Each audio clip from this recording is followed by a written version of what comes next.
There's something you do every single day that you've never once questioned. You read the room. You adjust. You soften your opinion at the dinner table when someone pushes back. You laugh at the joke you didn't find funny.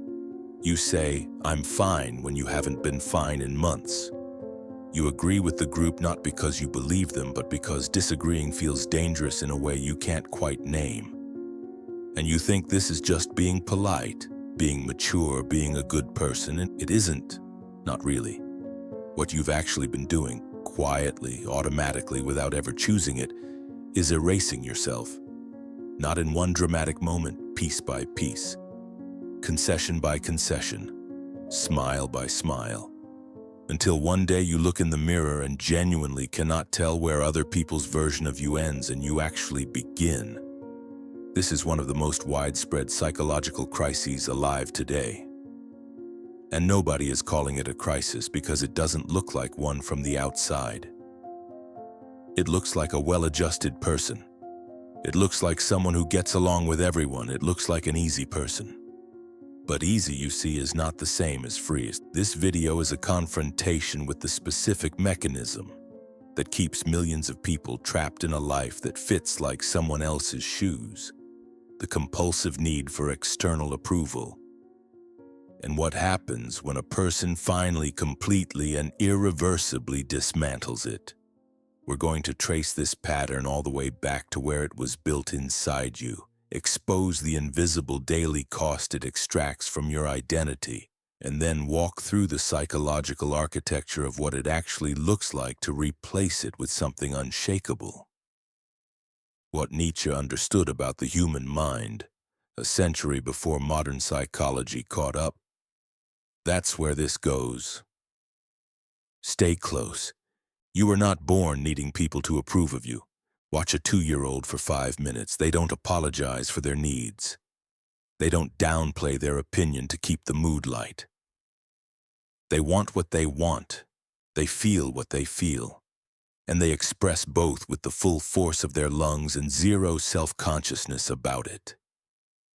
Something happens, something profound, between that child and the adult who's currently watching this video with the door closed.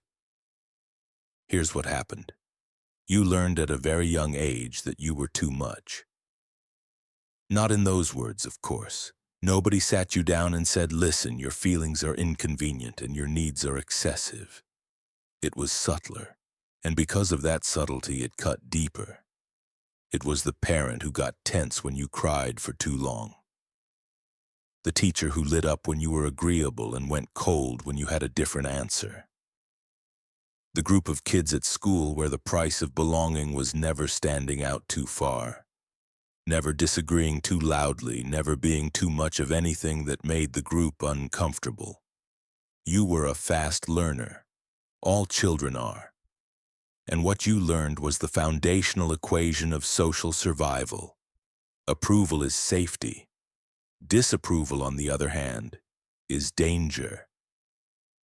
And here's where it gets psychologically precise, because this equation isn't irrational. For a child, it is literally accurate. A child depends on the goodwill of the adults around them for their actual physical survival. When a parent withdraws emotionally, when the group excludes you, when a teacher signals that you're not welcome here as you are, that's not just emotionally painful. At a neurological level, it registers as a threat to existence. So your nervous system built a system, an early warning detection system running in the background at all times, constantly scanning the room for signals. Are they pleased with me? Did I say the wrong thing? Is the energy shifting? Should I adjust? This system saved you as a child. It was smart. It was adaptive. The problem is that you never got the memo that you grew up. The system never got the update. So you're still running childhood software in an adult body, still sacrificing your own truth on the altar of other people's comfort. Not because you're weak, but because your nervous system never learned that. You are no longer dependent on anyone's approval to survive. Nietzsche called this living according to herd morality, the morality of the crowd. The code of ethics is written not by individual conscience but by collective anxiety, a silent agreement to stay within the lines so that no one has to feel uncomfortable, so that no one has to grow, so that the average remains protected from the confrontation of seeing what's actually possible. And the cruelest part, the herd does not know it's a herd. Every person inside it genuinely believes they are making free choices, genuinely believes their discomfort around someone who thinks differently is a reasonable, principled response. They call it morality. They call it community values. Nietzsche called it something far more accurate. He called it resentment wearing the mask of virtue. But before we get there, you need to fully see what this costs you. Not in theory, in the specific measurable texture of your actual days. The betrayal you see is not dramatic. That's why you keep missing it. It doesn't feel like a betrayal when you're doing it. It just feels like being reasonable, being the bigger person, keeping the peace. But let's slow this down and look at it without the flattering filter. You're at dinner with people you consider close friends. Someone says something you think is genuinely wrong, not a matter of preference, but factually, philosophically, clearly off base. You feel it immediately, a kind of internal flinch, a sharpening of thought that says that's not right. And then, in the space of about 2 seconds, you calculate. You register the energy in the room. You consider how this person will react if you push back. You think about the car ride home and whether you want to manage that tension. And you decide, without even consciously deciding, to let it go. You nod slightly, or you say nothing, or you pivot to safer territory. You just lied. Not in words, but in silence. And you'll call it wisdom later. You'll tell yourself it wasn't worth the argument. But there's a part of you, quiet, steady, paying attention, that registered what just happened.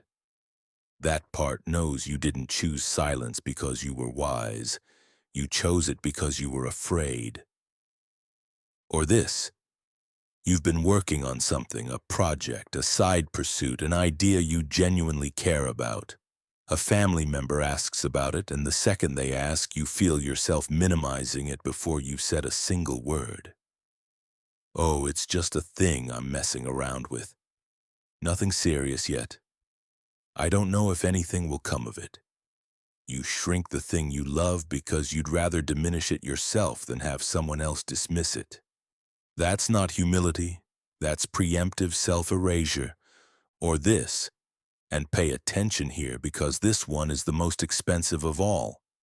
You wake up one morning and realize that your daily schedule, your choice of career, your relationship, your city, the version of yourself you present to the world, most of it was built around what seemed acceptable to the people around you.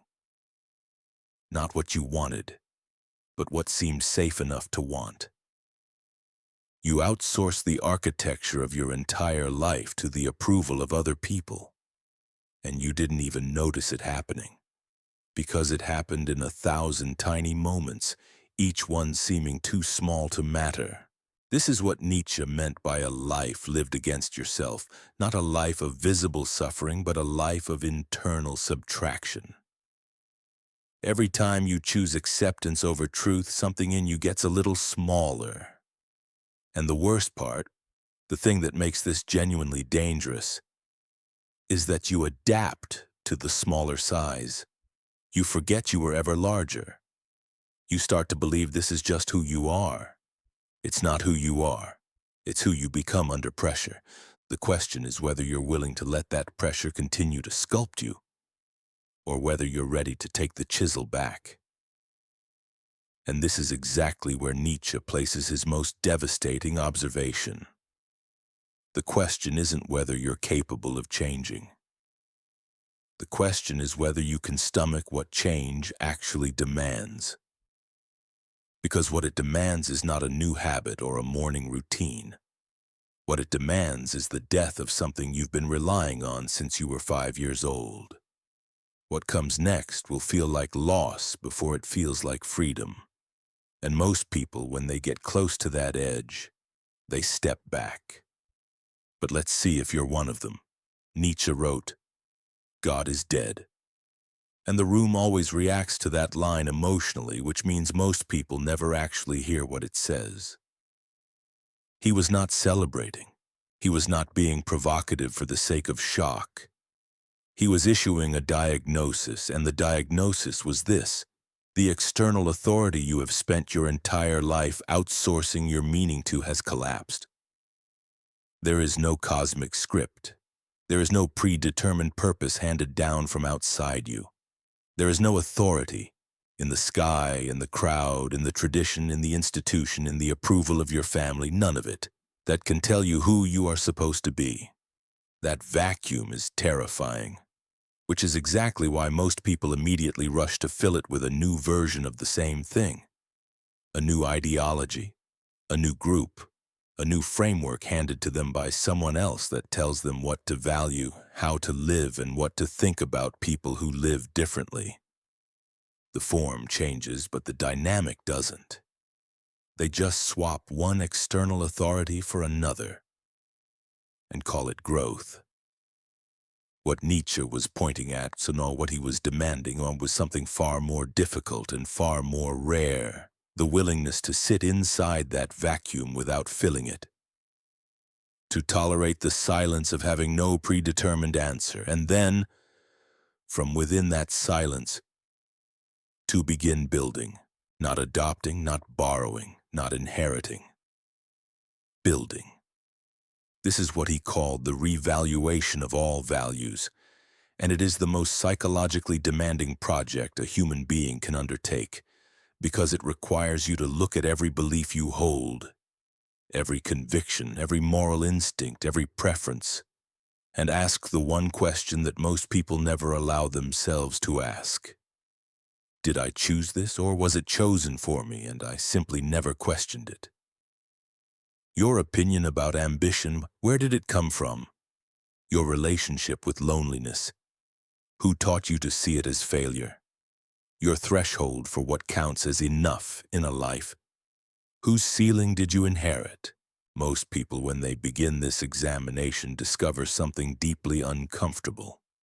The vast majority of what they believe about themselves, about what they deserve, about what's possible, was installed in them by other people's fears, other people's limitations, other people's need to feel that the average is acceptable. And dismantling that is not a weekend retreat. It is not a journaling exercise. It is an ongoing, frequently painful, deeply lonely process of deciding for the first time as an adult, with full awareness, who you actually are when you strip away everything you were told to be. Here's the specific internal shift that makes this possible. You stop seeking permission to exist as yourself and start issuing that permission internally. Right now, if you're honest, most of your self-confidence is contingent. It's responsive. You feel good about yourself when the feedback is good, and you feel uncertain when the feedback goes cold. Your sense of identity fluctuates with other people's moods, which means, practically speaking, you are not operating from a self. You are operating from a reflection. A hall of mirrors where everyone else's image of you determines what you see when you look inward. The shift is not complicated to describe. It is extraordinarily difficult to actually do. You stop checking the room.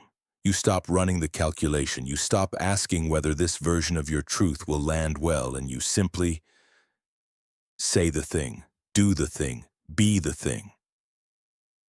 Not recklessly, not without consideration, but without making other people's comfort the non-negotiable condition of your self-expression.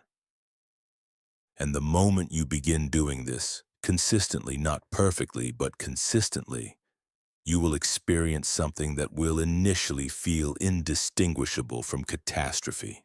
The people around you will react. And what happens in that reaction is the part of this that nobody warns you about, the part that causes most people to abandon the shift entirely and retreat into the comfortable erasure they came from. We need to talk about it directly. The first thing that changes when you stop needing approval is not what you'd expect. You'd expect to feel free immediately. Lighter? You'd expect the relationships to deepen as people sense your authenticity and respond in kind. You'd expect the world to see your clarity and respect it. Here's what actually happens first. The people who were most comfortable with your old self become deeply, viscerally uncomfortable with your new one, and they will not tell you that directly. They will say you've changed, and not as a compliment. They will say you've become arrogant, intense, difficult, too much. They will use words like sensitive and selfish to describe your boundaries. They will manufacture drama around the moments when you fail to perform the old compliance they relied on. This is not a coincidence. This is Nietzsche's most precise sociological observation, and it is as accurate today as it was in the 1880s.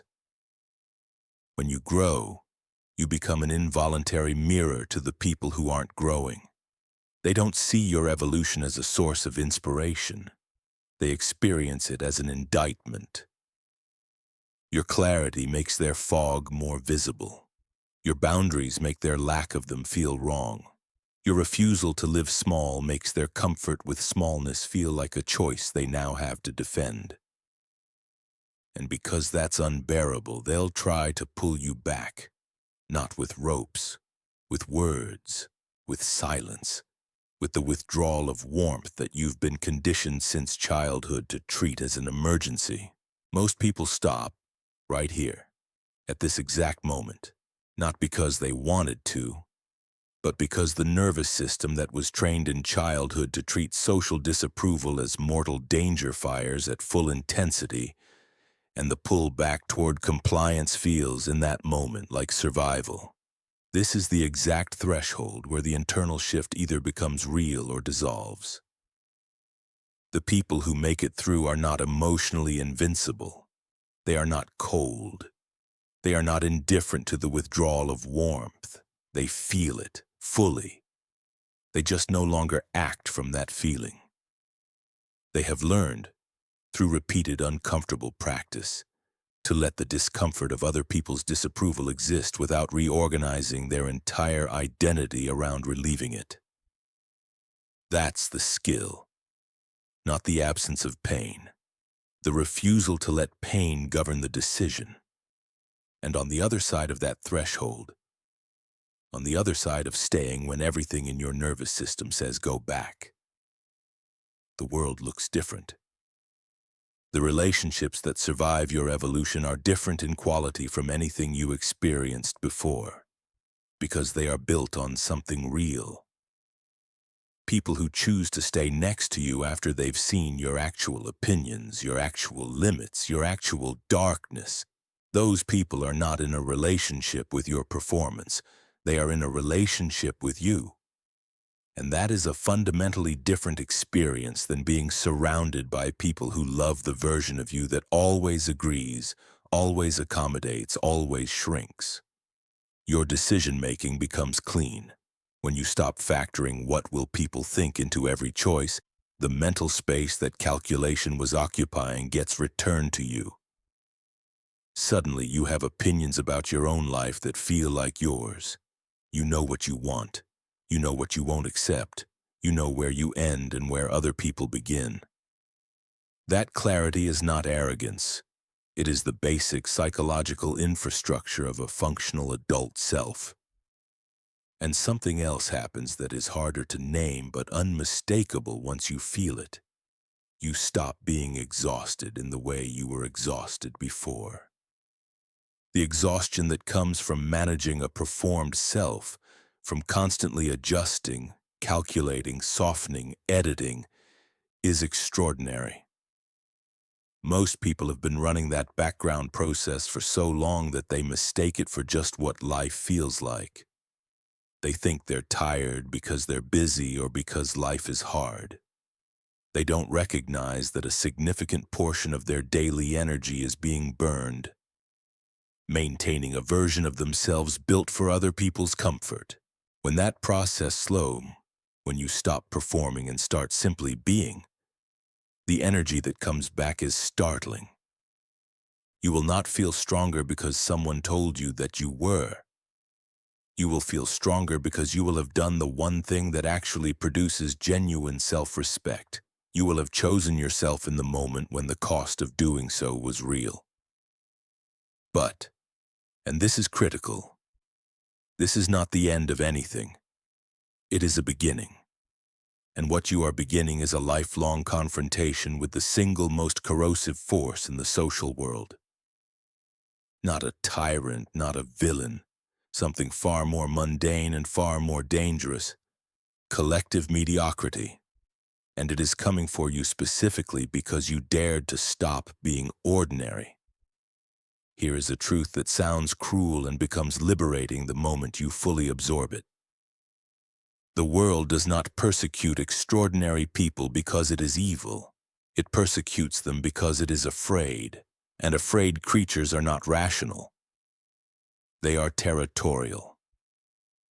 The moment you begin to think for yourself in a way that produces real results, real clarity, real conviction, real decisiveness, you disturb the equilibrium of every room you walk into where that quality is absent, which, if we're being precise, is most rooms, and the disturbance does not announce itself. It doesn't come as a confrontation where someone says, "Your independence threatens me."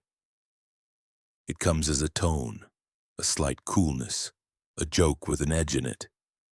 An eye roll that's just visible enough for you to catch, but deniable if you call it out. A slow building consensus among the group that you have become a lot. Nietzsche called this the machinery of resentment, and he was relentless in his observation of how it operates. The people doing this are not consciously aware of what they're doing.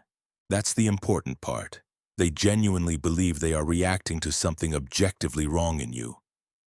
They have convinced themselves that your confidence is arrogance, that your clarity is rigidity, that your refusal to collapse into their expectations is evidence of your selfishness. They are not lying. They have genuinely felt these things and called them true. But the root is not the truth. The root is this: your presence forces a confrontation with a choice they are not making. Every time they see you hold a boundary, it implicitly asks them why they aren't holding theirs.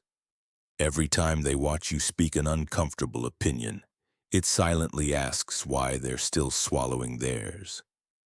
Every time you refuse to participate in the collective performance of smallness, it raises an uncomfortable question about why they're still performing. The easiest answer to that question, the one that protects their self-image without demanding growth, is that you are the problem. And the group will confirm that answer for each other loudly and often because confirmation feels like truth when enough voices say it simultaneously.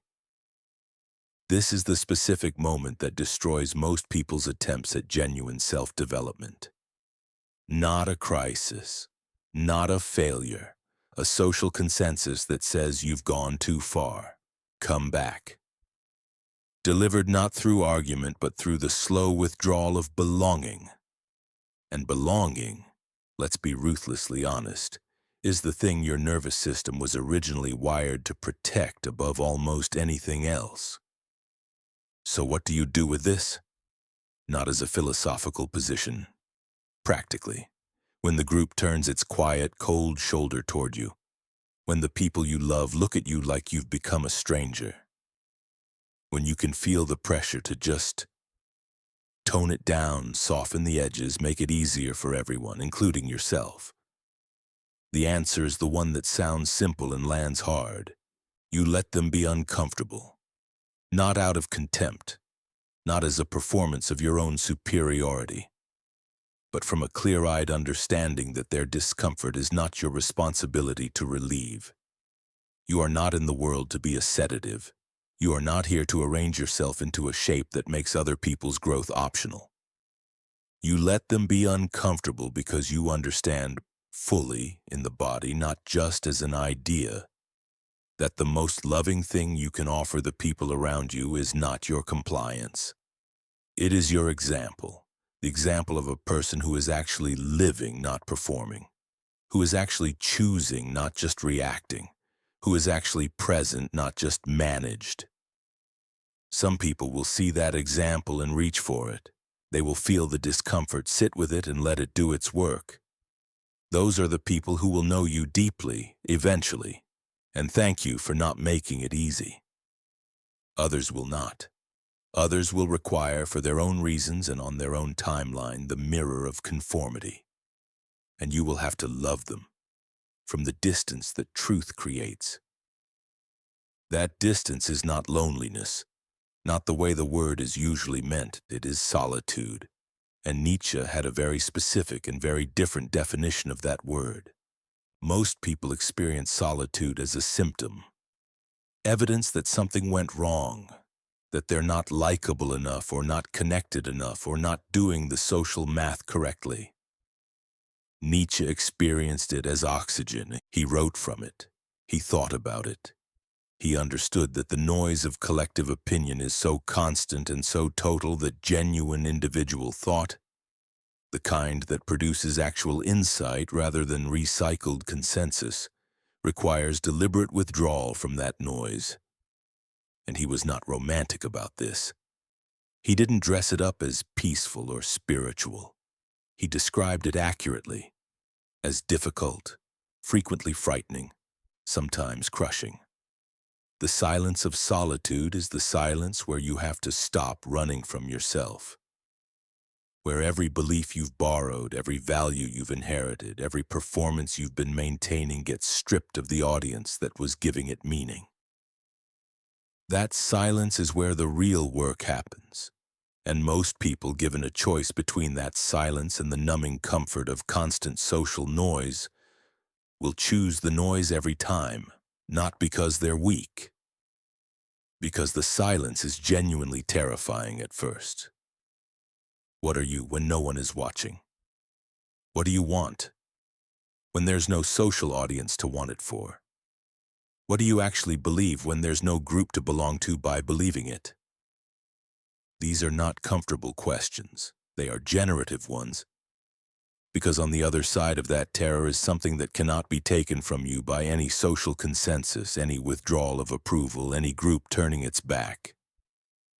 On the other side is a self that is genuinely yours, a set of values you have tested in private, argued with in the dark, and chosen consciously rather than inherited passively.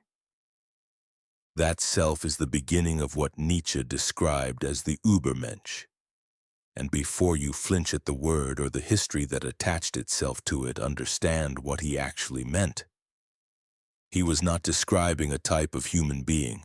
He was describing a direction, a person in motion, permanently in motion, towards something beyond what they were yesterday, not beyond other people, beyond themselves.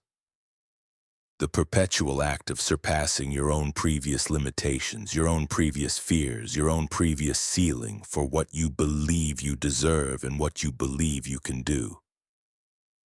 The Übermensch is not someone who arrived. It is the ongoing commitment to departure. Departure from comfort, departure from inherited ceilings, departure from the version of yourself that was built to fit other people's expectations rather than your own examined values. And this departure costs. It costs relationships that were built on your compliance. It costs the easy warmth of belonging to a group that requires nothing of you except your smallness. It costs the comfort of having your identity pre-confirmed by the people around you each day. What it produces in return cannot be fully described from the outside of the experience. It can only be known from within it. But here is the closest approximation. You stop being afraid of yourself. You stop being afraid of your own opinions, of your own ambitions, of your own darkness and your own capacity and your own complexity. You stop bracing for the moment when someone finally looks closely enough to see the real you and decides it's not enough, because you have already seen the real you. In the silence, in the solitude, in the terrifying inventory of actually examining what you believe and what you want and what you are, and choosing it. Deliberately, eyes open, and when you've done that, when you've looked at yourself completely and chosen yourself anyway, other people's assessment of you loses most of its power over you, not all of it. You're human. It will still sting, but it will not govern. And that gap between it stinging and it governing is freedom, real freedom. Not the freedom to do whatever you want without consequence, which is not freedom at all, just chaos. But the freedom to be who you actually are while bearing the real and specific cost of it. Choosing it anyway, every day. Not because it is easy or because it makes you comfortable or because the crowd approves. Because it is yours, let's get specific. Because philosophy without practice is just poetry, and poetry without application is just comfort. If you followed this far, and you have, which itself is telling, you're not here for a theory.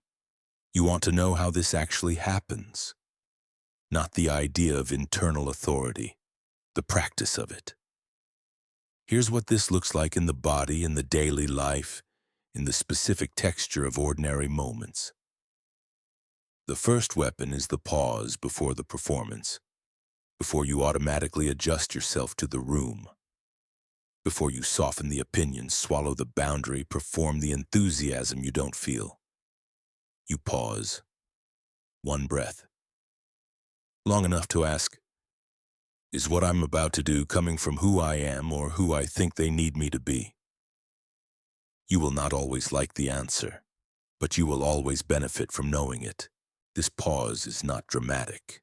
It doesn't require a confrontation. Sometimes the answer will be that expressing yourself fully in this moment is actually not important, and you make a conscious choice to let it go. That is completely different from the automatic compliance driven by anxiety. The difference is not the action. The difference is the awareness. The difference is that you are choosing, not reacting. The second weapon is the practice of small, low-stakes honesty. Most people think building internal authority requires the grand gesture, the dramatic confrontation, the sweeping life change, the public declaration.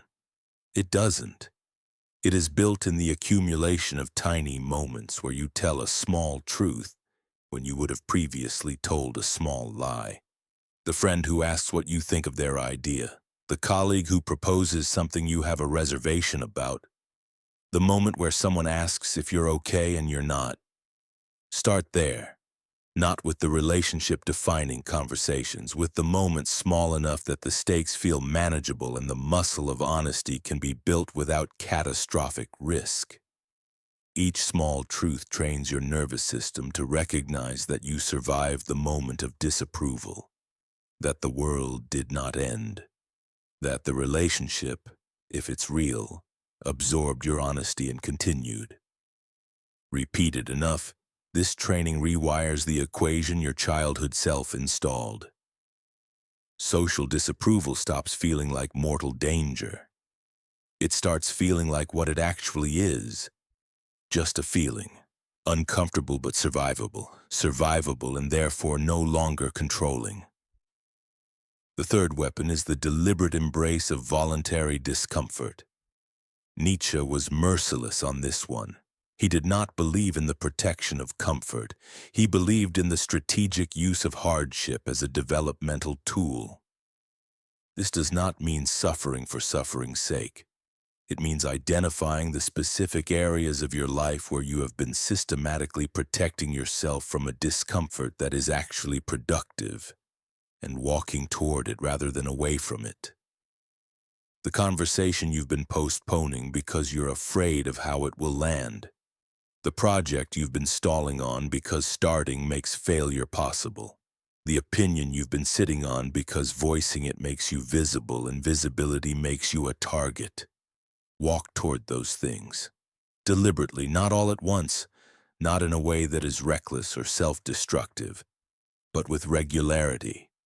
Because each time you do, you prove to yourself that you are not as fragile as your avoidance implied. And that proof compounds.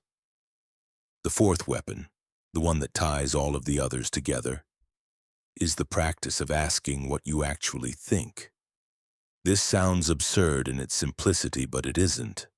Most people, when asked their opinion, have the immediate experience of scanning for the socially acceptable answer before they've even accessed what they actually think. The social calculation runs faster than the genuine reflection. And so they give an answer that is a blend of what they've absorbed from the group and what they think the person asking wants to hear. And they call it their opinion. Start sitting with your own questions before you take them to anyone else. Before you ask the group what they think about your situation. Before you crowdsource the decision about your own life. Sit with it.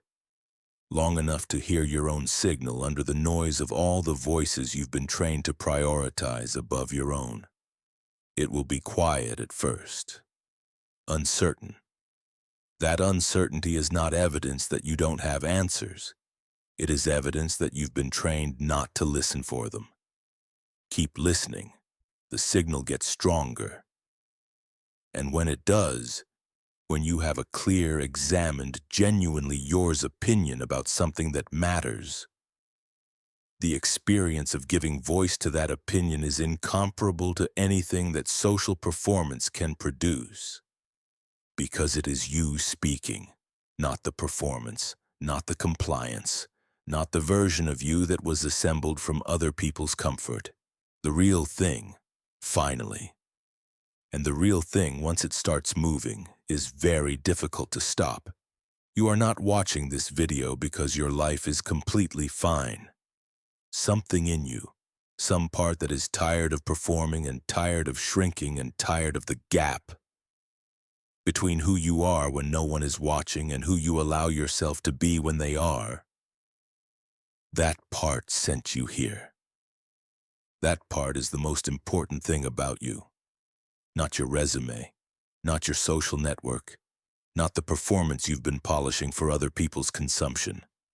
This restless, uncomfortable, honest part that keeps pointing at the distance between your actual self and your displayed self. This is where your actual potential lies. Nietzsche spent his life saying this in 100 different ways. That suffering is not the enemy.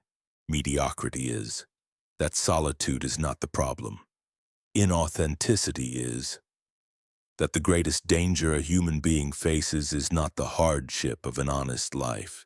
It is the slow, quiet decay of a life lived on borrowed terms in borrowed shapes for an audience that doesn't love the real you because they've never seen the real you. You have been given in this lifetime a specific combination of experience, perception, wiring, wound, and capacity that has never existed before and will never exist again. The statistical probability of you, this particular ukes, is effectively zero. And the possibility that you spend the entirety of this singular existence performing a version of yourself calibrated for the comfort of people who are themselves too afraid to live fully. That possibility is the actual tragedy, not failure, not rejection, not loneliness. That building an unbreakable mind is not about becoming impervious. You will still be hurt, you will still doubt, you will still have moments in the dark where the old equation fires and the pull back toward compliance feels like relief. The difference is this: you will know in those moments what you're looking at. You will recognize the pattern. You will feel the pull and understand its origin, and this is the part that changes everything. You will have practiced enough times choosing differently. The unbreakable mind is not the mind that never bends. It is the mind that bends and knows it bent and chooses to straighten, consciously, deliberately. Each time with the full knowledge of what the choice costs and the full conviction that it is worth the cost. That is not a destination. That is a practice, a lifetime one. Nietzsche would not promise you that it gets easy. He would promise you something better, that it gets real, that the life on the other side of choosing yourself consistently despite the cost, that life is yours, not borrowed, not performed, yours, and that, in a world where the vast majority of people will spend their entire lives inside a story written by other people's expectations, is extraordinary. You have already begun. Reaching this point proves your commitment. While others withdrew, you stayed. Most people turned away. They felt the discomfort of being seen and they left. You stayed. Stay like that, in your own life, in the rooms where the pull to disappear into the crowd is loudest, in the conversations where agreeing would be so much easier, in the moments when the old performance is waiting at the door with its familiar warmth.